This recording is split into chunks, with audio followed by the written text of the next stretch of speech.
ಯಚ ಭಜತಾಂ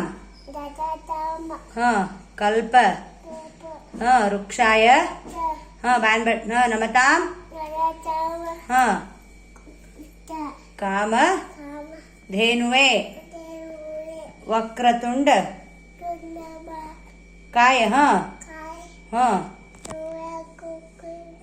ಸಮಪ್ರಭ ದೇವ ಸರ್ವ ಕಾರ್ಯೇಷು ಸರ್ವದಾ ದೇವ್ರೆ ಎಲ್ಲರಿಗೂ ಒಳ್ಳೆಯದು ಆಗಲಿ.